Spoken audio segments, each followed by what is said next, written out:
12 வகையான தியானங்களை நாங்கள் கற்றுக் கொடுக்குறோம். ஒரு வித்தியாசமான தியானம் நீங்கள் வேறு எங்கேயுமே இதை கற்றுருக்க முடியாது. சில தியானங்கள்லாம் பண்ணினீங்கன்னு சொன்னால் உங்களுக்கு ஒரு ஆனந்த அனுபவங்கள் கிடைக்கும். எந்த பிரச்சனையுமே உங்களை தாக்காது. இது ரொம்ப பவர்ஃபுல்லான தியானம். சிலவங்களுக்கு அந்த தியானத்தை பண்ணினா சிலவங்களுக்கு சில சித்துக்கள் சக்திகள்லாம் கூட கிடைச்சிது. நாளைக்கு என்ன நடக்கும், நம்ம இங்கே இருக்கும் பொழுதே சில மற்ற எங்கெங்கெல்லாம் உள்ள காட்சிகள்லாம் நமக்கு இங்கேயே தெரிகிற மாதிரிலாம் கூட சில சக்திகள்லாம் கூட கிடைச்சிது. ஏன்னா இதில் கொஞ்சம் லிமிட்டடாக தான் ஆட்களை எடுக்கிறோம், நிறைய கூட்டமாக எடுக்கிறது இல்லை. அதனால் நீங்கள் வாய்ப்பு இருந்ததுன்னா கலந்துக்கிடுங்க. நிறைய செயல்கள் இருக்குது. இந்த செயல்களை எப்படி நம்ம அதோட தொடர்பு வச்சுக்கிடுறோம், அது நம்ம நல்ல முறையில் தொடர்பு வச்சோன்னா எல்லா செயலையுமே நல்லா எளிமையாக செஞ்சுக்கிடலாம். இல்லைன்னா அந்த செயலை நமக்கு தேவையில்லாத கலக்கங்களையும் பிரச்சனைகளையும் கொடுக்கும். அப்போ அந்த செயல்களை எப்படி செய்கிறதுங்கிறதுக்காக நம்ம சில 10 விதமான விதிமுறைகள் வச்சுருக்கோம். அதை 10 கட்டளைகள்ங்கிற பேர்லையோ இல்லை 10 விதிமுறைகள்ங்கிற மாதிரியோ சில அணுகுமுறை வச்சுருக்கோம். இது நம்ம செயல்களுக்கு தான். நம்ம செயல்களை எப்படி பிரச்சனை இல்லாமல் செய்கிறதுங்கிறதுக்கு இந்த 10 விதமான அணுகுமுறை, அதையும் நம்ம கொஞ்சம் பார்த்துருவோம். இப்போ இதில் 1வது அணுகுமுறை, நம்ம மனசளவில் நம்ம எப்படி இருக்கணும். இப்போ இதுதான் நம்முடைய மனதினுடைய நேச்சர் என்னன்னு சொன்னால், அதனுடைய இயற்கையான நேச்சரே ஒரு குழந்தைத்தன்மையாக இருக்கிறது தான். ஒரு இன்னோசன்ட் ஸ்டேட் தான் மனதினுடைய ஒரிஜினல் ஸ்டேட்டே அதுதான்.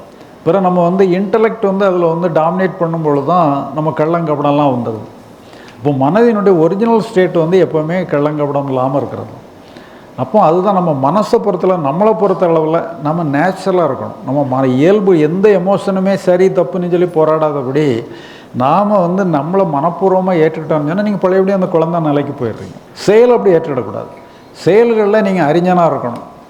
உங்கள் அளவில் நீங்கள் ஒரு குழந்தையாக இருக்கணும். உங்கள் அளவில் என்னென்னு சொன்னால், உங்களுக்கு என்ன எமோஷன் வந்தாலும் சரி, என்ன தாட் வந்தாலும் சரி, எல்லாமே நேச்சுரல், இயற்கைன்னு சொல்லி உங்களை முழு மனசோடு நீங்கள் ஏற்றுக்கிட்டீங்கன்னு சொன்னால் குழந்தைக்கு உங்களுக்கு எந்த வித்தியாசமே கிடையாது. உங்களை நீங்கள் மனப்பூர்வமாக ஏற்றுக்கிட்டு, அப்போ அகத்தளவில் நாம் ஒரு குழந்தையாக இருக்கணும், செயலளவில் நம்ம ஒரு அறிஞனாக இருக்கணும். இதுதான் நம்ம 1வது விதிமுறை. இதை நம்ம எப்போவுமே ஃபாலோ பண்ணணும். 2வது அணுகுமுறை, இப்போ உதாரணமாக பார்த்தீங்கன்னு சொன்னால், சில பிரச்சனைகள் அதுக்கு மேலே ஒன்றும் பண்ண முடியாது, நமக்கு அட்வர்ஸாக முடிஞ்சிடலாம், நம்ம அது செய்கிறதுக்கு ஒன்றும் சரியாகவே இல்லை, அட்வர்ஸாகவே முடிஞ்சு போச்சு. இப்போ நாம் அட்வர்ஸாக முடிஞ்சுட்டு அதில் செய்கிறதுக்கு ஸ்கோப்பே இல்லைன்னு சொன்னால், அதையே நினச்சி புலம்பிக்கிட்டு இருந்தோம்னா எந்த அடுத்த செய்ய வேண்டிய வேலையும் விட்டுருவோம். அப்போ என்னன்னு சொன்னால், முடிஞ்சது எல்லாத்தையும் முடிச்சுக்கிடணும். ஃபிசிக்கலாக முடிஞ்சிட்டா அதை சைக்கலாஜிக்கலாகவும் முடிச்சுக்கணும். முடிந்ததெல்லாம் முடித்து கொண்டு அடுத்தது என்ன, வாட் இஸ் நெக்ஸ்ட்டுங்கிறது போயிடும். நீங்கள் முடிஞ்சதையே போட்டு அரைச்சிக்கிட்டே இருக்கக்கூடாது. முடிஞ்சு வச்சா சைக்கலாஜிக்கலாக முடிச்சுக்கிட்டேன், முடிந்ததெல்லாம் முடித்து கொண்டு அடுத்தது என்னவென்று முன்னேற வேண்டும். இதுதான் 2வது விதிமுறை. ஏன்னா இல்லைன்னா நிறைய பேர் பார்த்தீங்கன்னு சொன்னால் முடிஞ்சதையே அதையே தொங்கிட்டு இருப்பாங்க. அதுதான் தப்பு. அதனால் முடிஞ்சு போச்சா முடிச்சுக்கிடுங்க. ஃபிசிக்கலாக முடிஞ்சதை சைக்கலாஜிக்கலாக முடிச்சுக்கிடுங்க. நீங்கள் புது ஆளாக மாறிடுங்க, அடுத்த வேலைக்கு போயிடுங்க.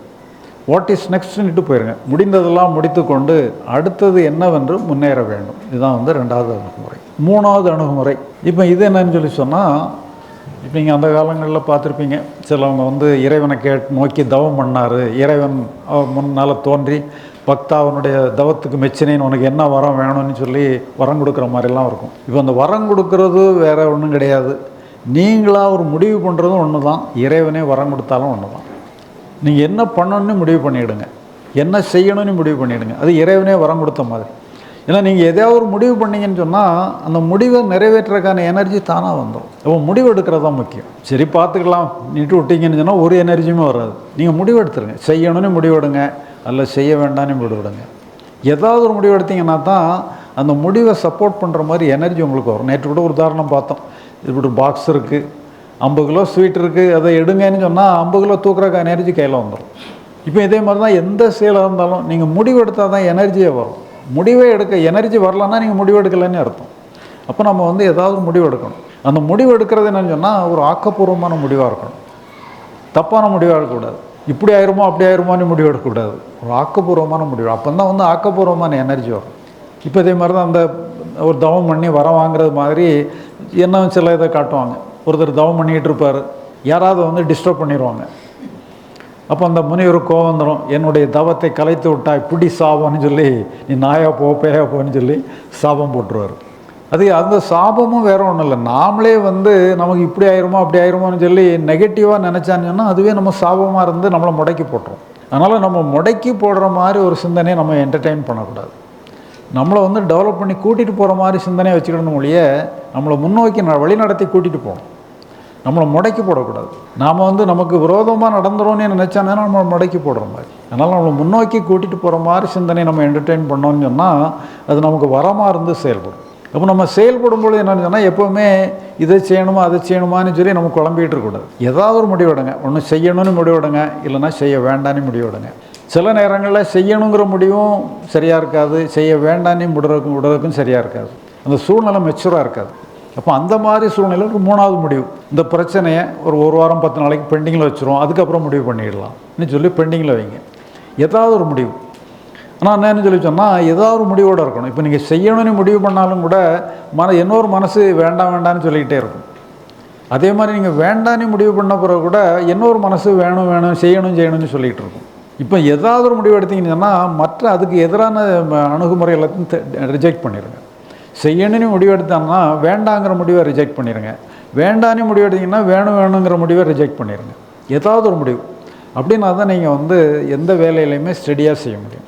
இப்போ அதே மாதிரி நம்ம ஒரு முடிவு எடுத்துக்கிடணும், முடிவை வந்து நம்ம எக்ஸிக்யூட் பண்ணணும். இது வந்து 3வது அணுகுமுறை. 4வது அணுகுமுறை அது நம்ம இப்போ தான் பார்த்தோம், எட்டியதை எடு எட்டாததை கொடு.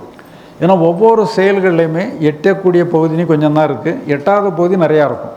இந்த 8வது பகுதியையும் நினச்சிக்கிட்டே இருந்தோம்னு சொன்னால் 8வது பகுதியை கூட நம்ம செய்ய முடியாமல் போயிடும். இந்த இதை சொல்லணும், நம்ம கிராமத்தில் ஒரு பழமொழி சொல்லுவாங்க, அவசரத்தில் அண்டாவுக்குள்ளே கூட கைவிட முடியாதும்பாங்க. அண்டான்னா இப்போ பெருசாக இருக்கும், அவசரக்காரனுக்கு அண்டாவுக்குள்ளே கூட கைவிட முடியாதும்பாங்க. ஏன்னா அதே மாதிரி இருந்தோம்னா நம்ம 8வதெல்லாம் நினச்சிக்கிட்டு இருந்தோம்னு சொன்னால் செய்யக்கூடியது கூட செய்ய முடியாமல் போயிடும். செய்யக்கூடிய சாதாரண ஒரு சின்ன குழந்தை கூட செய்யக்கூடிய விலையாக இருக்கும், ஆனால் நமக்கு வந்து அதை கூட செய்ய முடியாமல் போயிடும். அதனால் நம்ம வந்து இதெல்லாம் என்னென்னு சொன்னால் நம்ம 8வது பகுதி எல்லாத்தையும் நம்ம எடுத்து போட்டு குழம்பிடக்கூடாது. எது எட்டுதோ அதை மட்டும் எடுத்து செய்யணும். இல்லை 8வது பகுதியை டோட்டல் மைண்டை விட்டுக்கிடுங்க, எட்டுற பகுதியை நம்ம கையில் எடுத்துக்கிடுங்க. எட்டக்கூடிய பகுதியை நம்ம கையில் எடுத்துகிட்டு 8வது பகுதியை டோட்டல் மைண்டை விட்டுட்டிங்கன்னு சொன்னால் நீங்கள் எட்டக்கூடிய பகுதியெலாம் நல்லா செய்யலாம். இப்போ எட்டக்கூடிய பகுதியை நல்லா செய்யும்போது டோட்டல் மைண்டு நம்முடைய பகுதியை வந்து இணைஞ்சிக்கிட்டு எல்லா வேலையும் சக்ஸஸ்ஃபுல்லாக முடித்து கொடுத்துரும். இதுதான் வந்து நம்முடைய 4வது அணுகுமுறை. 5வது அணுகுமுறை, இப்போ நீங்கள் வந்து ஒரு சாஃப்ட்வேர் கம்பெனியில் நீங்கள் வேலை பார்க்குறீங்க, நல்ல பேமெண்ட்டு. ஆனால் அந்த சாஃப்ட்வேரில் நீங்கள் வந்து பெரிய ஜீனியஸ், உங்களுக்கு நிகராக யாரையுமே சொல்ல முடியாதுன்னு அளவில் நீங்கள் ஒரு பெரிய மாஸ்டராக இருக்கீங்க. அப்போ உங்கள் கம்பெனியில் வந்து ஒரு பெரிய ப்ராஜெக்ட் ஒன்று, ஒரு 1 இயர் ப்ராஜெக்ட்டு ஒன்று ஏற்பாடு பண்ணுறாங்க. அதுக்கு உங்களை மாதிரி ஆட்கள் தேவைப்படுது. அதனால் முதல் ஆளாக உங்களை அதில் செலக்ட் பண்ணுறாங்க. இப்போ உங்களுக்கு என்னென்னு சொன்னால் நீங்கள் இதுவரைக்கும் என்ன சம்பளம் வாங்கினீங்களோ அது ஒரு 10 மடங்கு சம்பளம் கொடுக்குறாங்க. உங்களை மாதிரி ஆட்கள் தான் அதுக்கு தேவை. ஆனால் என்னென்னு சொன்னால் உங்களை மாதிரி இன்னும் 9 பேர் தேவை, மொத்தம் 10 பேர் தேவைப்படும். அதே மாதிரி உங்களை முதல் ஆளாக திறங்குறாங்க, இன்னும் 9 பேரை தேர்ந்தெடுக்கிறாங்க, மொத்தம் 10 பேர். ரொம்ப சிக்கலான வேலை ஆனால் சம்பளம் வந்து 10 மடங்கு. ஆனால் உங்களால் முடியும். இதெல்லாம் உங்களுக்கு சாதாரண மேட்ரு. இப்போ என்ன பண்ணுறாங்க, உங்களுக்கு யாருடைய தொந்தரவும் இருக்கக்கூடாது, அன்டிஸ்டர்ப்டாக நீங்கள் வேலை செய்யணும்னு சொல்லி உங்களுக்குன்னு சொல்லி ஒரு எல்லா வசதிகளோட ஒரு பெரிய ஹாலை ஏற்பாடு பண்ணுறாங்க. அந்த ஹாலில் நீங்கள் 10 பேர் மட்டும்தான் உட்காரணும். இப்போ இதில் என்ன பிரச்சனைன்னு சொல்லி சொன்னால் உங்கள் கூட செலக்ட் ஆன 9 பேரும் உங்கள் பரம எதிரிகள். உங்கள் காலை எப்போ வாடுறதுன்னு சொல்லி நேரம் பார்த்துக்கிட்டே இருக்கக்கூடிய 9 பேரும் உங்களை சுற்றி உட்காந்துருக்குறாங்க. இப்போ அவங்களுக்கு மத்தியில் நீங்கள் எப்படி வேலை செய்வீங்க? ஒரு நாள் வேலை கூட உங்களால் ஒழுங்காக செய்ய முடியாது. இதில் நீங்கள் ஸ்பெஷல் வேலையை எங்கே பண்ண போகிறீங்க? இப்போ இதே நேரத்தில் இந்த உதாரணத்தை கொஞ்சம் மாற்றி பார்ப்போம். அந்த 9 பேரும் உங்கள் பரம எதிரிகள்ங்கிறதுக்கு பதிலாக அந்த 9 பேரும் உங்களுடைய பெஸ்ட்டு ஃப்ரெண்ட்ஸ்னு வச்சுடுவாங்க. இப்போ உங்கள் வேலை எப்படி நடக்கும்? சூப்பராக இருக்கும். நீங்கள் அனாயாசமாக எல்லா வேலையுமே செஞ்சு முடிச்சிடுவீங்க. இப்போ என்னன்னு சொல்லி சொன்னால், இப்போ இதில் என்ன பிரச்சனைன்னு சொன்னால், நம்ம மனசில் எப்போவுமே அடுத்தவங்களால் ஏதோ ஆபத்து நமக்கு வந்துடுமோ, இவங்களால பிரச்சனை வந்துடுமோ, அவங்களால பிரச்சனை வந்துடுமோங்கிற மாதிரி ஒரு நெகட்டிவ் தாட் எப்போயுமே நமக்குள்ளே ஓடிக்கிட்டே இருக்கும். ஏன்னா என்னன்னு சொல்லி சொன்னால் எல்லாருமே வந்து சைக்காலஜிஸ்ட் என்ன சொல்கிறாங்கன்னு சொன்னால் நம்முடைய பாதுகாப்பு தான் நமக்கு முக்கியமானதுங்கிற மாதிரி சொல்லுவாங்க. இப்போ ரீசெண்டாக கூட ஒரு ஆர்டிக்கல் ஒன்று படித்தேன். ஒரு புலி ஒன்று ஒரு நாயை துரத்திட்டு போடுது. புலி நல்லா பசியில் இருக்குது, நாயை துரத்திட்டு போகுது. ரெண்டும் இந்த நாயும் தப்பி பொழைச்சி எங்கேயெல்லாமோ ஓடிக்கிட்டு இருக்கு. கடைசியில் எங்கேயோ ஒரு கட்டடத்துக்குள்ளே நுழையுது. இந்த புலியும் பின்னால் நுழைஞ்சிருது. ரெண்டும் போன ரூம் என்னன்னா கதவு உள்ளே லாக் ஆகிட்டு ரெண்டும் உள்ளே நுழைஞ்ச உடனே இந்த கதவு ஆட்டோமேட்டிக்காக லாக் ஆகிட்டு. இப்போ அந்த ரூமுக்குள்ளே புலியும் மாட்டிக்கிட்டு நாயும் மாட்டிக்கிட்டு. இப்போ காலையில் திறந்து பார்த்தீங்கன்னு சொன்னால் அங்கே என்ன நிலையில் எது எப்படி இருக்கும்? நாய் என்ன இருக்கும்? நாய் செத்து போயிருக்கோம், நாயை சாப்பிட்ருக்கோன்ற மாதிரி நம்ம தோணும். ஆனால் உண்மையில் புலி தாங்க மயங்கி விழுந்து கிடக்கு, நாயை பாட்டு சும்மா உட்காந்துருக்கு. இது நடந்த உண்மை. காரணம் என்னன்னு சொன்னால், அதுக்கு தன்னை காப்பாற்றுறதுக்கு தன்னுடைய எங்கேயோ தன்னுடைய உயிரே ஆபத்தில் இருக்குன்னு உடனே புலிக்கு உணவு பற்றி கூட 2ஆம் பட்சம் ஆகிப்போச்சு. சாப்பிட்றதால கூட போய் தன்னை காப்பாற்றிடுறதுக்கு என்ன பண்ணணுங்கிறதுல அதுக்கு மயக்கம் விழுந்துட்டு. இப்போ இதே மாதிரி தான் எல்லாருமே நம்முடைய இயல்பே நம்மளை காப்பாற்றிக்கிடணுங்கிற ஒரு எண்ணம் தான் பிரதானமாக நமக்கு இருக்குது. அதனால் நமக்கு நம்ம ஆபத்துக்கு, நம்ம செக்யூரிட்டிக்கு, அடுத்தவங்களால் ஏதாவது ஆபத்து வந்துடுமோங்கிற மாதிரி நம்மளை அறியாமலே ஒரு எண்ணம் நமக்குள்ளே இருந்துகிட்டே இருக்கும். அது ஒரு டிஃபால்ட் ஃபங்க்ஷன். இப்போ நீங்கள் சென்னையில் ஒரு பெரிய நகரத்தில் நீங்கள் குடியிருக்கிறீங்க, ஒரு வாடகை வீட்டில் தான் குடியிருக்கிறீங்க. உங்களுக்கு சொந்தமாக ஒரு வீடு வாங்கணும்னு சொல்லி ஒரு அப்பார்ட்மெண்ட்டில் ஒரு வீடை விலைக்கு பேசுகிறீங்க. 2 கோடி ரூபா, 1 கோடி ரூபா ரெடி பண்ணிட்டீங்க. கடன் வாங்கி எல்லாம் ரெடி பண்ணியாச்சு. இன்னும் 1 கோடி ரூபா நீங்கள் கிராமத்தில் போய் கொஞ்சம் நிலங்கள் அது எல்லாத்தையும் இது பண்ணி ஒரு கேஷாக ஒரு 1 கோடி ரூபா ரெடி பண்ணுறீங்க. ரெடி பண்ணி ஒரு சூட் கேஸில் எடுத்துக்கிட்டு ட்ரெயினில் புறப்பட்டு வாரீங்க. ஃபஸ்ட் கிளாஸ் கம்பார்ட்மெண்ட்டு தான். அதில் வர்றவங்க எல்லோரும் வசதியாக தான் உள்ளவங்க தான். நீங்கள் நைட்டில் படுத்து தூங்கணும். கையில் 1 கோடி ரூபா பணம் கேஷாக இருக்குது. இப்போ உங்களுக்கு பார்த்தோன்னா அந்த கம்பார்ட்மெண்ட் எல்லாருமே திருடர்களாக இருக்கிற மாதிரியே தெரியும். எல்லோரும் திருட்டு ஒளிக்கிற மாதிரியே இருக்கும். எவன் அடிச்சிடணுன்ற மாதிரியே இருக்கும். அவங்க உங்களோட வசதியானவங்களாக இருப்பாங்க, ஆனால் உங்கள் கண்ணுக்கு திருடனாக தெரியுவாங்க. காரணம் என்னன்னு சொன்னால், அடுத்தவங்களால் நமக்கு ஏதாவது ஆபத்து ஏற்பட்டுருமோங்கிற ஒரு எண்ணம் நம்மள அறியாமலே நமக்கு இருக்குது. இது டிஃபால்ட் ஃபங்க்ஷன். அப்போ என்னன்னு சொன்னால், நாமளாக நம்முடைய அணுகுமுறையை மாற்றிக்கிடணும். எல்லாரையும் நம்ம நண்பர்களே, எல்லாரையும் நம்ம நண்பர்களாக எடுத்துக்கிடணும். இது நாமளாக ஒரு முடிவுக்கு வரணும். அனைவரும் நம்முடைய நண்பர்களேங்கிற ஒரு முடிவை நீங்கள் எக்ஸிக்யூட் பண்ணணும். எக்ஸிக்யூட் பண்ணால் தான் உங்கள் மனசு அமைதி அடையும். எல்லாரும் நம்ம நண்பர்களே நீ எடுத்துக்கிட்டீங்கன்னு சொன்னால் உங்கள் மனசு பலமடைய ஆரம்பிச்சிடும். நான் எல்லாரையும் நண்பர்களாக நினச்சிக்கிட்டு இருக்கேன், ஆனால் அடுத்தவங்க என்னை நண்பர்களாக ஏற்றுக்கிடலையே, அவங்க எனக்கு எதிரியால் செயல்பட்டு இருக்கிறாங்களே. இப்போ அடுத்தவங்க உங்களுக்கு என்ன வேணாலும் பண்ணட்டும், உங்களுக்கு எதிரியாக நடந்துக்கிட்டு உங்களுக்கு விரோதமாக என்ன வேணாலும் பண்ணட்டும், ஆனால் நாம் அவங்களுக்கு நல்லது தான் பண்ணுவேன்னுட்டு நீங்கள் ஒரு முடிவு எடுத்துக்கிட்டேன். இது நாமளாக எடுக்கிற முடிவு தான். நீங்கள் நல்லது பண்ணணுன்னே அவசியம் இல்லை. ஆனால் மனசளவில் சைக்கலாஜிக்கலாக மட்டும் முடிவு எடுத்துக்கிடுங்க போதும். இப்போ அடுத்தவங்களால் நமக்கு ஆபத்து வந்துருமோன்னு நினைக்க நீங்கள் வீக் ஆகிட்டே போயிடுவீங்க. அவங்க என்ன வேணாலும் டிஸ்டர்பன்ஸ் கொடுக்கட்டும், நான் நல்லது தான் பண்ணுவேன்னு சொல்லி நீங்கள் ஒரு முடிவு எடுத்தீங்கன்னு சொன்னால் உங்கள் பலம் கூட்டிகிட்டே போகும். அதனால் நீங்கள் ஒரு பலம் வாய்ந்தவங்களாக இருந்தீங்கன்னு சொன்னால் அவங்களுக்கு எல்லா மேட்டரும் ஈஸியாக போயிடும். அடுத்தவங்களால் நமக்கு ஆபத்து வந்துருமோன்னு, ஆபத்து வரட்டும், வந்தால் கூட வரட்டும், நம்ம அவங்களுக்கு நல்லது தான் பண்ணுவோன்னுட்டு முடிவு எடுக்கிற அந்த முடிவை நீங்கள் எடுத்துக்கிட்டோம். அதனால் அது என்னன்னு சொன்னால், எல்லோரும் நம்முடைய நண்பர்களே, நாம் அடுத்தவங்களுக்கு உதவி தான் பண்ணணுங்கிற ஒரு முடிவு எடுத்துட்டிங்கன்னு சொன்னால் உங்களுக்கு எதிரிகளே கிடையாது. அவங்க வேணால் உங்களை எதிரியாக நினச்சிக்கலாம். அதுக்காக எல்லாருமே நம்ம நண்பர்கள் தானே நினச்சி உங்களுக்கு வேண்டாதவங்களுக்கெல்லாம் போய் உதவியெல்லாம் பண்ண ஆரம்பிச்சிடாங்க. மனசளவில் நினச்சிக்கிடுங்க. நீங்கள் உதவி பண்ணீங்கன்னு சொன்னால், ஃபிசிக்கலாக போய் உதவி பண்ணீங்கன்னு சொன்னால் அவங்க அதை அண்டர்ஸ்டாண்ட் பண்ண மாட்டாங்க. ஏதோ நம்மளை ட்ராப் பண்ணி கவுத்துறதுக்கு வராமலன்னு நினச்சிக்கிடுவாங்க. அந்த மாதிரி நீங்கள் ஃபிசிக்கலாக எந்த உதவியுமே பண்ண வேண்டாம். ஆனால் மனசளவில் மட்டும் எல்லோரும் நமக்கு வேண்டியவங்க தானிட்டு மட்டும் எடுத்துட்டிங்கன்னு சொன்னால் உங்கள் பலம் கூடிரும்.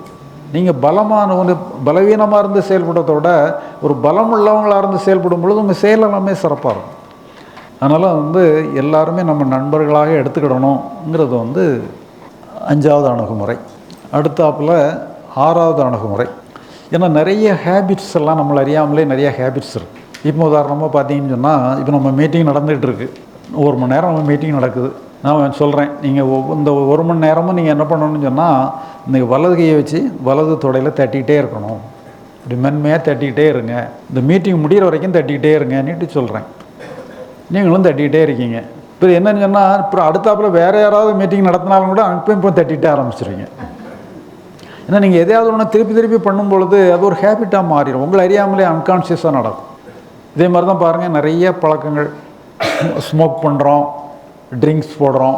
நீங்கள் ஒருத்தட்ட கொண்டு ஸ்மோக் பண்ணாத ஒரு குழந்தைகிட்ட போய் ஒரு புகை இழுத்து விடுன்னு சொன்னால் திணறிடும், கஷ்டப்பட்டுரும். இப்போ நாமளும் தான் ஸ்மோக் பண்ணும்போது என்னென்னு சொன்னால் திணறிடும். ட்ரிங்க்ஸ் போட்டாலும் முதல்ல நமக்கு ஒத்துக்கிடாது. ஆனால் என்னென்னு சொன்னால் நம்ம அதை ஒரு பழக்கமாக மாற்றும் பொழுது அப்புறம் அது நம்மளை பிடிச்சிக்கிடும். அப்போ எல்லாமே என்னென்னு சொன்னால் பழக்கம் ஆயிட்டுன்னு சொன்னால் நம்மளை அறியாமல் அதிலிருந்து விடுபட முடியாது. அதனால் சில நல்ல பழக்கங்களை நம்ம கூட்டிக்கிடணும், மோசமான பழக்கங்களை நம்ம அதிலேருந்து விடுபட்டுறோம். இப்போது ஒரு 2-3 வருஷத்துக்கு முன்னால் ஒரு சம்பவம். எனக்கு இந்த நிறைய பல்லில் பிரச்சனை ஆகிட்டுது. ஒரு பல் என்னன்னு சொன்னால், இந்த இடது கடவாப்பல் கீழ் வரிசையில் வலிக்க ஆரம்பிச்சிது, கொஞ்சம் ஆடவும் செஞ்சுது. அப்போ இதே மாதிரி தான் நிறைய பல்லுகள் இப்படி தான் வலிக்கும், ஆடும். அப்புறம் இந்த வலி கூட்டிகிட்டே போகும். பிறகு கடைசியில் அந்த பல்லை பிடுங்க வேண்டியிருக்கும். நினச்சேன் இந்த வலியை கூட்டிகிட்டே ஏன் போடுவானே, முதல்ல அவளையே ஆரம்பிக்கும் போதே பிடிங்கி போட்டுருவோம், அது கூடுற வரைக்கும் ஏன் வெயிட் பண்ணுவானேன்னு சொல்லி ஒரு பல் டாக்டர்கிட்ட போய் அந்த பல்லை பிடிங்கிறங்கன்னு சொல்லி பல் டாக்டர்கிட்ட கொண்டு பல்லை காட்டினேன். பிரச்சனை வந்து இடது பக்கம், அவர் வலது பக்கம் பல்ல பிடுங்கல்ல, நல்ல டாக்டர் தான், பல்ல பிடுங்கல்ல, வலது பக்கம் ஒரு பல்லுக்கு கேப்பை மாட்டி விட்டுட்டு பிரச்சனையான பல்லுக்கு ஒரு களிம்பை கொடுத்து அனுப்பி விட்டார். அந்த இந்த களிம்பை போட்டாச்சுன்னு சொன்னால் ஒரு 2 நாள் நல்லாயிருக்கும், அப்புறம் 3ஆவது நாள் பழையபடி வெளியே வரும். அது வேறு என்ன சொன்னால் அந்த களிம்பை போட்டோன்னா வாயெல்லாம் ஒரு மாதிரி இருக்கும், பிறகு அடுத்தாப்புல எதுவும் சாப்பிட்றா இருந்தாலும் கூட வாயை கொப்பிச்சு கிடக்கணும். இப்போ என்னடா பழையபடி பல்லையும் பிடுங்க மாட்டேன்ட்டார், இவர் இது பண்ணிட்டார, என்ன பண்ணுறது, பழையபடி போய் பிடுங்குங்க, நீ 2வது இடம் போகணுமா நீட்டு சொல்லி யோசனை. அப்போ தான் வந்து நான் சின்ன வயசாக இருக்கும் பொழுது இந்த பல்லுக்கு ஒரு ட்ரீட்மெண்ட் பண்ணுவோம். நாங்கள் என்ன பண்ணோன்னு சொன்னால், பல்லெல்லாம் விளக்குனதுக்கப்புறம் இந்த 2 விரல், இந்த கட்டை விரலும் ஆள்காட்டி விரலையும் வச்சு இந்த ஊனை அப்படி மசாஜ் பண்ணி விடுவோம் ஒரு 10 ரவுண்டு. அந்த நேரத்தில் மசாஜ் பண்ணாலும் நல்லா தான் இருக்கும், பண்ணாலும் நல்லா தான் இருக்கும். ஏன்னா நம்ம பழக்கம் இல்லாத ஒன்று, நம்ம வாய்க்குள்ளெல்லாம் இப்படி விரலெல்லாம் ரொம்ப ஆழமாக விட்டிங்கன்னு சொன்னால் வாமிட் சென்சேஷன் வரும். அப்போ நீங்கள் பழகுனா தான் அந்த வாமிட்டிங் சென்சேஷன் வராது. அந்த காலத்தில் நாங்கள் பழகி அப்படியெல்லாம் பண்ணிகிட்டு இருந்தோம். அப்போ ஒரு நினைவு வந்து இப்படியெல்லாம் பண்ணினவன் அது கேட்கவா போகுது, சரி இருந்தாலும் சரி டாக்டர்கிட்ட போய் பழையபடி என்ன 2வது தடவை போய் நிற்கிறதுக்கு சரி கொஞ்சம் முயற்சி பண்ணி பார்ப்போமேன்னு சொல்லி அந்த மசாஜ் பண்ணி பார்த்தேன். ஒரு 10 நாள் பண்ணுறதுக்குள்ளே அந்த வலி போயிட்டு, பல்லாட்டெல்லாம் போயிட்டு, இப்போ 3 வருஷம் ஆச்சு அந்த பல்லை தான் யூஸ் பண்ணி சாப்பிட்டுட்டு இருக்கேன். ஒரு பிரச்சனை பார்த்தீங்கன்னா இப்போ இதெல்லாம் வந்து ஒரு சாதாரண பழக்கங்கள் தான், அதில் ஒன்றும் பிரயோஜனம் இல்லைன்னு சொல்லி அது கைவிட்டுட்டேன். பிறகு பார்த்தீங்கன்னா இப்போ உண்மையிலே அது வந்து நான் ரொம்ப நாளாக பண்ணியிருந்தேன், தொடர்ந்தே பண்ணியிருந்தேன்னா நிறைய பல்லை காப்பாற்றிருக்கலாம், நிறைய பல்லு போயிட்டுது. இப்போ அதே மாதிரி சில நல்ல பழக்கங்கள் இருக்கும், அதனால் அதில் உடனே அவசரம் ரிசல்ட் உடனே கிடைக்கலையா, அதில் ஒன்றும் பெருசாக இல்லையான்னு சொல்லி நல்ல பழக்கங்களை விட்டுறாதுங்க. மோசமான பழக்கங்களை எவ்வளோ முடியுமோ, ஏன்னா எடுத்த இடத்துல உடனே விட முடியாது, அதை ஏதோ ஒன்று பண்ணி நீங்கள் விட்டுருங்க. அடுத்தாப்பில் 7வது அணுகுமுறை, இன்பங்களில் எச்சரிக்கையாக இருக்க வேண்டும், துன்பங்களை சாதனையாக்க வேண்டும். ஏன்னா இன்பம் நம்ம பார்த்தீங்கன்னு சொன்னால் மன மகிழ்ச்சி, மன அமைதி, உண்மையிலே பிரச்சனையே அதுதான். மன அமைதி நல்லா இருக்க, மன மகிழ்ச்சி நல்லா இருக்கேன்னு சொன்னால் இதெல்லாமே நல்ல இன்பங்கள் தான் வந்து பாய்சன், நம்மளை முடக்கி போட்டுரும், மயக்கி போட்டுரும், நம்மளை தேங்க வச்சிரும். துன்பங்கள் வந்து நமக்கு எப்பயுமே நமக்கு வந்து ஒரு ஆக்கப்பூர்வமான ஒரு வேலையை கொடுக்கும். துன்பங்களுடைய பின்னணியில் ஒரு நல்ல அமிர்தங்கள்லாம் உள்ள இருக்குது. அதனால் இன்பங்களில் தான் எச்சரிக்கையாக இருக்கணும், துன்பங்கள் தான் நமக்கு உதவியாக இருக்குங்கிற மாதிரி எடுத்துக்கணும். இதுவும் ஒரு கிராமிய கதை ஒன்று இருக்குது. ஒரு ஒரு ஒரு ஒரு ஒரு இடத்துல வந்து ஒரு கிராமத்தில் ஒரு பெரிய பணக்காரன், அந்த கிராமத்தில் உள்ள முக்கால்வாசி சொத்து அவனுக்கு தான், அவ்வளோ பெரிய பணக்காரன். ஆனால் அவனுக்கு ஒரே மகன். ஆனால் அவன் என்னன்னு சொன்னால் 1ஆம் நம்பர் மோசமான வேலைகள்லாம் பண்ணிவிட்டு குடித்து குத்தாடிட்டு நடக்கிறான். அந்த பையனுடைய தாயார் இறந்து போயிட்டா, தாப்பும் ஒருத்தன் தான் இருக்கிறான். இந்த மகன் இப்படி ஊதாரித்தனமாக இருக்கிறான். இவனுக்கு ஒரு கல்யாணம் பண்ணால் சரியாக வருவான்னு சொல்லி கல்யாணம் பண்ணி ஒரு குழந்தை இருக்குது, நான் இவன் திருந்துற மாதிரி தெரில. அவளும் குழந்தைய தூக்கிக்கிட்டு அவளும் போயிடுறா, வீட்டுக்கு போயிடுறா. தாப்பனும் மானும் மட்டும்தான் இருக்கான். இவன் வந்து குடித்து அழிக்கிறான், கெட்ட சவகாசம், நிறைய மோசமான நண்பர்கள். தாப்பன் நல்லாமல் புத்தி சொல்லி பார்க்குறான், ஒன்றும் நடக்கலை. இவன் போகிற போக்கு சரியில்லை. அப்போ அவன் சொல்கிறான், எப்போ நீ போகிற போக்கு சரியில்லை, நாம் அந்த கிராமத்திலேயே 1ஆம் நம்பர் ஆள்னு சொல்லி நம்ம பேர் வாங்கினவங்க, நீ என்ன எதை வேணாலும் விற்றுட்டு போ, இந்த வீட்டை மட்டும் வித்துறாத, எவ்வளோ கஷ்டம் இருந்தாலும் இந்த வீட்டை வித்துறாத. அப்படி இந்த வீட்டையே விற்கிற மாதிரி ஒரு சூழ்நிலை வந்துன்னு சொன்னால் ஒரு ரூமை காட்டி, அந்த ரூமில் உனக்கு சில ஏற்பாடுகள் பண்ணி வச்சுருக்கிறேன், அதன்படி நடந்துக்கன்னு சொல்லிவிட்டு கொஞ்ச நாள்லாம் அவன் இறந்து போயிடுறான். இவன் அதெல்லாம் மைண்ட் பண்ணலை, இவன் பாட்டுக்கு இதாகிட்டு இருக்கான். பிறகு நிறைய இது பண்ணி சொத்துக்கள்லாம் விற்கிறான், கடனெல்லாம் நிறைய ஆகுது. ஒரு கட்டத்தில் என்னன்னு சொன்னால் எல்லா சொத்துக்களை விற்றும் கடன் அடைக்க முடியாதுங்கிற கட்டத்தில் நண்பர்களும் ஓடிடுறாங்க, யாரும் இல்லை, இவன் தனிமரமாக இருக்கிறான். வீட்டை விற்றாலும் கூட கடன் அடைக்க முடியாதுங்கிற மாதிரி ஒரு சூழ்நிலை. சரி, அப்போ என்ன பண்ணுறது, எனக்கு வீட்டை விற்றாலும் பண்ண முடியாது, பேசாமல் ஒரு சூசைட் பண்ணிக்கலான்னு சொல்லி ஒரு கயிறு இருக்குமான்னு சொல்லி கயிறை தேடிக்கிட்டு இருக்கிறான், தொங்கிடலான்னுட்டு. அப்போ தான் அவனுடைய தாப்பனார் என்னதோ ஒன்று சொன்னார், உனக்கு வீடை விற்கிற மாதிரி ஒரு சூழ்நிலை வந்தால் உனக்கு சில ஏற்பாடுகள் பண்ணி வச்சுருக்கேன்னு சொன்னார் நீ சொல்லி ஒரு ரூம், அந்த சொன்ன ரூமை திறந்து பார்க்குறான். அங்கே பார்த்தா ஒரு தூக்கு கயிறு தொங்கிக்கிட்டு இருக்கு. சரி, நாமளும் தந்து தேடணும், அவரும் தந்தம் போட்டுவிட்ருக்காரு, சரி அதுலேயே தொங்கிடுவோன்னு சொல்லி அந்த தூக்கு கயிறுலேயே தொங்கிடுறோம். அது என்னாச்சுன்னு சொல்லி சொன்னால், அந்த தூக்கு கயிறு வந்து மேலே ஒரு ரூஃபில் வந்து ஒரு கதவில் மாட்டி வச்சிருக்கு. இவனோட வெயிட்டு தாங்காமல் அந்த கதவு அப்படியே திறந்துருது. அதிலிருந்து வைரமும் நகைகள் தங்கமுமாக கொட்டுது. பழையபடி அவன் வந்து பெரிய செல்வந்தன் ஆயிடுறான், இழந்தது எல்லாத்தையும் மீட்டுடுறான். அப்புறம் அதுக்கப்புறம் தான் அவனுக்கு புத்தி வருது, நண்பர்களை பற்றிய உண்மையான தன்மைலாம் தெரியுது. அப்புறம் அதுக்கப்புறம் புது வாழ்க்கையை ஆரம்பிச்சிடுறான். இப்போ அந்த தூக்கு கயிறில் வந்து அவனை வாழ வைக்கக்கூடிய அம்சம் தூக்கு கயிறில் இருக்குது. அவன் உயிரை மாய்க்கக்கூடிய ஒரு தூக்கு கயிறு வந்து அவனுக்கு உயிரையே கொடுக்கக்கூடிய தன்மைக்கு வந்துடும். இப்போ இதே மாதிரி தான் நான் சொல்லி சொன்னால் எல்லா விதமான துன்பங்களுமே வந்து அதனுடைய ஹிட்டனாக வந்து சில அமிர்தமான தன்மையோடு இருக்குது. அதில் நிறைய மெசேஜ் நமக்கு இருக்குது. அதனால் வந்து துன்பங்களை வந்து நம்ம ஆக்கப்பூர்வமாக நம்ம பயன்படுத்திக்கணும். இன்பங்களில் தான் எச்சரிக்கை. இன்பம் நம்மளை முடக்கி போட்டுரும். இன்பங்கள், மகிழ்ச்சி, மன அமைதி, இதுதான் பிரச்சனையே. அதை நம்மளை முடக்கி போட்டுரும். அதை நம்ம வந்து எல்லாத்தையும் நம்ம வந்து அதானுன்னா நம்ம வந்து இப்போ ஒரு ஆறு மாதிரி ஓடிட்டே இருக்கணும். நம்மளை முடக்கி போடுறது எதுன்னு சொன்னால் எங்கேயாவது தேங்கி நின்னா தான் முடியும். எது தேக்க வைக்கணும்னு சொன்னால் துன்பம் நம்மளை தேக்க வைக்காது, நம்மளை ஓட வைக்கும். ஆனால் இன்பங்கள்லாம் நம்மளை முடக்கி தேங்க வச்சிடும், நம்மளை முடக்கி போட்டுரும். ஏன்னா நம்ம எப்போவுமே ஒரு ஆறு மாதிரி லிவிங் ரிவராக ஓடிட்டே இருக்கணும். அப்போ இன்பங்களும் மன அமைதி இதுதான் வந்து நம்மளை வந்து மயக்கி போடும். அதனால் அதை நம்ம புறக்கணிக்கிற கற்றுக்கிடணும். அதுக்காக துன்பத்தை தேடணும்னு அவசியம் இல்லை. துன்பம் இல்லாமல் பார்க்குறதா நல்லது. பட் இருந்தாலும் துன்பங்களை வந்து நம்ம சபிக்க வேண்டிய அவசியம் இல்லை. துன்பங்களை நம்ம ஆக்கப்பூர்வமாக நம்ம பயன்படுத்திக்கணும். அடுத்தாப்புல 8வது அணுகுமுறை, நம்ம ஒரு வேலையை செஞ்சிடும். இந்த வேலையை நம்ம எப்படி செய்யணும்னு சொல்லி சொன்னால் நம்ம செய்ய வேலையை நம்ம தியானமாக செய்யணும். நீங்கள் ஒன் வித் ஆக்ஷனாக மாறிடும். எந்த வேலையாக இருந்தாலும் சரி, அதான் நம்ம பிரிச்சுக்கிட்டோம். அந்த எட்டிய பகுதி 8வது பகுதிங்கும் பொழுது எட்டிய பகுதியை கையில் எடுத்துக்கிடுங்க. ஒன் வித் ஆக்ஷன், அந்த வேலையை முழு ஈடுபாடோடு செய்யுங்க. இப்போ டோட்டல் மைண்டு அது நம்முடைய பின்னால் வந்து சேர்ந்தது. இப்போ எந்த வேலையை நம்ம செஞ்சாலும் செய்கிற வேலையை தியானமாக நம்ம செய்யணும். இது வந்து 8வது அணுகுமுறை. அடுத்தால் 9வது அணுகுமுறை, கோட்டை போடு, கோட்டை சோர் வேண்டாம். இது என்னன்னு சொல்லி சொன்னால் நம்ம இது எல்லா அணுகுமுறையும் நம்ம எப்படி பின்பற்றுறதுங்கிறத இது ஒரு தனி அணுகுமுறையாக சொல்லிடுறோம். மற்ற அணுகுமுறையை எப்படி பின்பற்றுறது, ரொம்ப ஹார்ட் அண்ட் ஃபாஸ்ட் ரூலாக போட்டு சங்கடப்படக்கூடாது. நம்ம ஒரு திட்டம் போட்டோம், திட்டத்தை நிறைவேற்றியே தீரணும்னு சொல்லி ஒத்த காலில் நிற்கக்கூடாது. நம்மளால் முடிஞ்ச அளவில் செஞ்சாப்போம். அதுக்காக நம்ம திட்டத்தையே கைவிட்டுறக்கூடாது. என்ன செய்யணும் அதை முடிவு எடுத்துக்கிடுங்க. முடிஞ்ச அளவில் அதுக்கு முயற்சி பண்ணுங்கள். ரொம்ப போட்டு முட்டி மோதாது. இப்போ சில நம்ம ரோடுகள்லாம் 4-வே ரோடு இருக்குது. இந்த பக்கம் இடது பக்கம் போகணும், வலது பக்கம் அங்கேருந்து வரும். ரெண்டுக்கு மத்தியில் இந்த சென்டர் மீடியன் மாதிரி அமைச்சிருப்பாங்க. குரோட்டன்ஸ் எல்லாம் கூட வளர்த்துருப்பாங்க. நீங்கள் லெஃப்ட்டில் இருந்து ரைட்டு போகவே முடியாது. நீங்கள் லெஃப்ட்டில் போனால் லெஃப்ட்டாக பிடிச்சே தான் போயிட்டு இருக்கணும். ரைட்டில் போகிறவங்க ரைட்டை பிடிச்சே தான் போயிட்டே இருக்கணும். ஆனால் சில ரோடுகளில் பார்த்தீங்கன்னு சொன்னால் இப்படி சென்டர் மீடியன் இருக்காது, மத்தியில் ஒரு கோடு மட்டும் போட்டுரும். என்னன்னு சொல்லி சொன்னால் நீங்கள் அந்த கோட்டை தாண்டி வலது பக்கம் போயிடக்கூடாது, அவங்க வலது பக்கம் உள்ளவங்க அந்த கோட்டை தாண்டி இடது பக்கம் வரக்கூடாது. ஆனால் சில நேரங்களில் ரோடு ஃப்ரீயாக இருக்கும். ஏதோ ஒரு அவசரத்துக்கு நீங்கள் வலது பக்கம் போய் இது பண்ணி அடுத்த வண்டியை ஓவர்டேக் பண்ணி நீங்கள் பழையபடியே லெஃப்ட்டுக்கு வந்துடும். அதே மாதிரி நம்ம வந்து இந்த விதிமுறைகள் எல்லாமே கூட ஒரு கோடாக பயன்படுத்திக்கிடணும் மொழியை ஒரு கோட்டை சோறு மாதிரி நினைக்கக்கூடாது. கோட்டை சோறு மாதிரி போட்டுட்டிங்கன்னா நீங்களே நீங்கள் போட்ட சோறில் நீங்களே மோத வேண்டியிருக்கும்.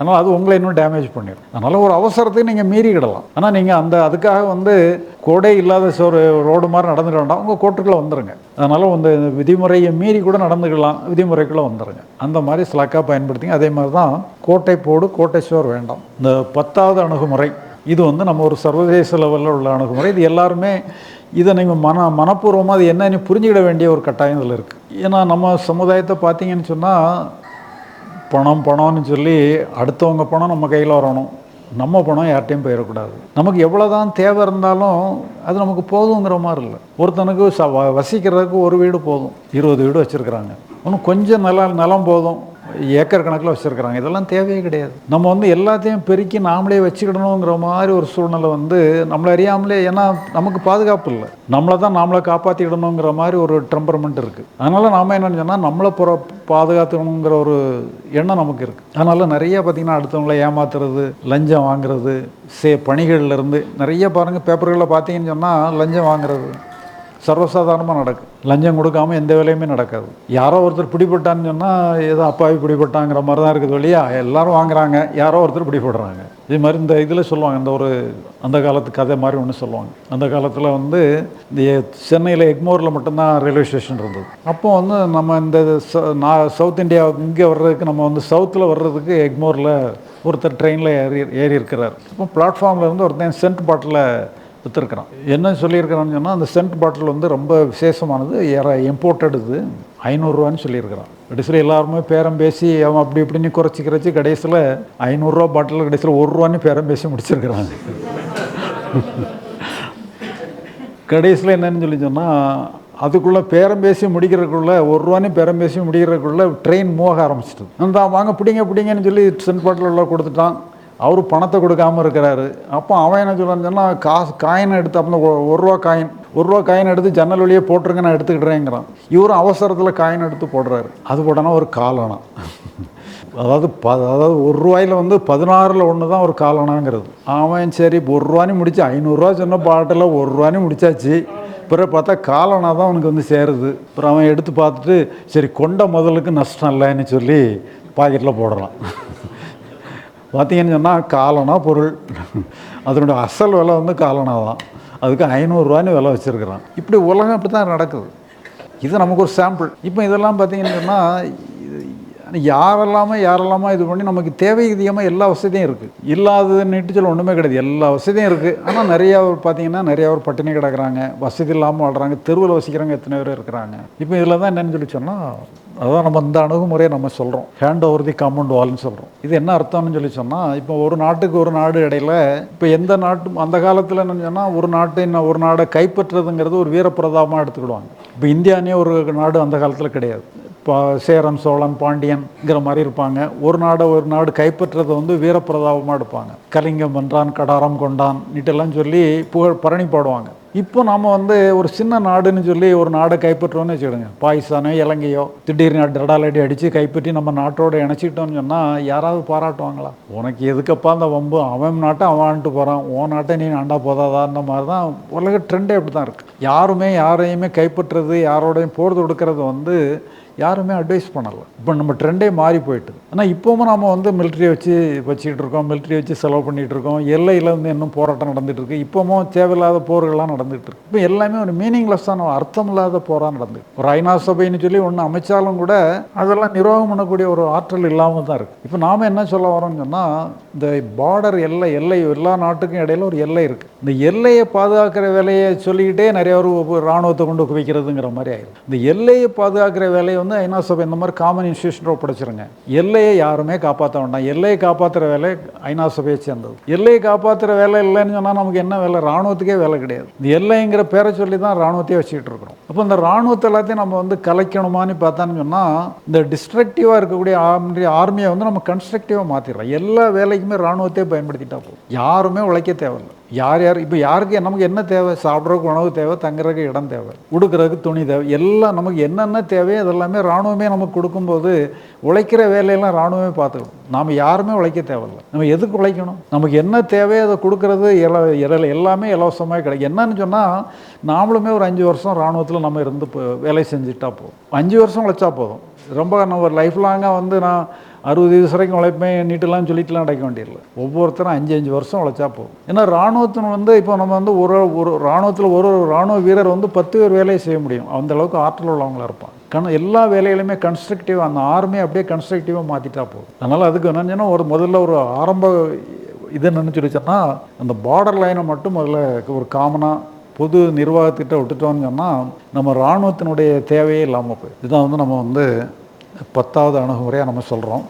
இப்போ இதை வந்து நம்ம வந்து புதிய உலகம் படைப்போம்னு சொல்லி ஒரு சின்ன புக்லெட்டு முன்னே ஏற்கனவே நம்ம அதை வந்து ஒரு கன்ஸ்ட்ரக்ஷனாக ஒரு ₹10 ரேட்டில் போட்டோம். இப்போ அது வந்து ₹70 வச்சுருக்கிறாங்க. நான் ₹50 போடுங்கன்னு சொல்லிக்கிட்டு இருந்தேன். என்ன ரேட்டில் போடுறாங்களோ தெரில. அதை எல்லாருமே அதில் ஒரு காப்பி வாங்கிவிடுங்க. 12 வகையான தியானங்களை நாங்கள் கற்றுக் கொடுக்குறோம்.